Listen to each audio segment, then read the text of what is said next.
Shalom, il est marqué dans la Gemara que si quelqu'un rêve de Eliyahu Hanavi et il rêve qu'il lui a dit Shalom, et Eliyahu Hanavi lui a répondu Shalom, alors il est bien heureux. Bien heureux celui qui a pu lui dire Shalom et que Eliyahu Hanavi lui a répondu Shalom. On racontait à Ponovitch, dans la yeshiva de Ponovitch, le rosh yeshiva s'appelait le Rav Kahneman, c'est lui qui a fondé la yeshiva. Et on racontait sur lui qu'il avait rencontré une fois Eliyahu Hanavi. Et un de ses proches, un de ses élèves, a essayé comme ça de temps en temps de l'interroger. Pareil, chaque fois, il le repoussait. Il s'est dit, il faut que j'attende une occasion où le Rav va parler de son Rav. Le Rav de Rav Kahneman, c'est le Chafetz Chaim. Et chaque fois que le Rav Kahneman parle de son Rav de Chafetz Chaim, il partait comme ça dans les serres supérieures. Et l'histoire racontait que la rencontre avec Eliyahu Hanavi avait lieu chez le Chafetz Chaim. Donc il a attendu la bonne occasion, et la bonne occasion s'est présentée. C'était un jour de Sukkot, le Rav Kahneman était dans sa soukha avec tous ses élèves, et il commence par parler du Chafetz Chaim. Et là l'élève dit, mais racontez-nous l'histoire de la rencontre avec Eliyahu Hanavi chez le Chafetz Chaim. Et là, ça a marché, le Rav Kahneman a, entre guillemets, mordu à l'hameçon, et il a raconté l'histoire.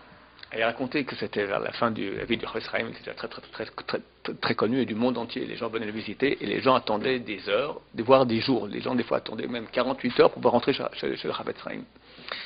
Rav Kahneman, vu qu'il venait pour des questions de tzibour, de public, il avait la yeshiva de Ponovitch à l'époque. Donc la yeshiva de Ponovitch a été reconstruite en 42, refondée en 42 à Bnei Brak, mais elle était originaire de Ponovitch, en Pologne, près de la ville de Chafetz Chaim, Radin. Donc très souvent, le Rav Kahneman venait de Ponovitch à Radin pour poser des questions chez le Chafetz Chaim. Et vu qu'il venait donc de la yeshiva pour des questions de public, alors il avait toujours la porte ouverte, il passait devant tout le monde. Bon, c'est normal, c'est un grand Rav, il passe devant tout le monde. Et il raconte qu'un jour, il attend comme ça que la personne sorte chez le Chafetz Chaim, et on lui dit, c'est un type qui n'a pas fait la queue, qui est rentré avant tout le monde.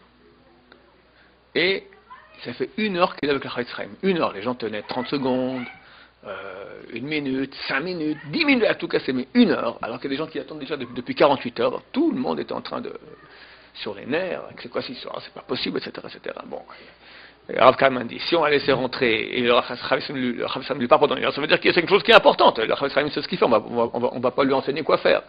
Mais néanmoins, bon, les gens commençaient, ils attendent, ils en peuvent plus. Donc c'est normal qu'ils ont les nerfs à fleur de peau et ils commencent à parler et à réchigner.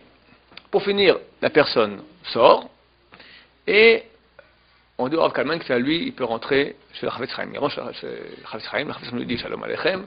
Est-ce que tu as dit Shalom à la personne qui vient de sortir? Elle dit non, dommage. Si tu avais dit Shalom, alors tu aurais fait partie des bienheureux qui ont dit Shalom à Eliyahu Hanavi et à qui Eliyahu Hanavi leur a répondu un Shalom. Les grands ont des rencontres, des fois, des débats avec Eliyahu Hanavi. Bonne journée.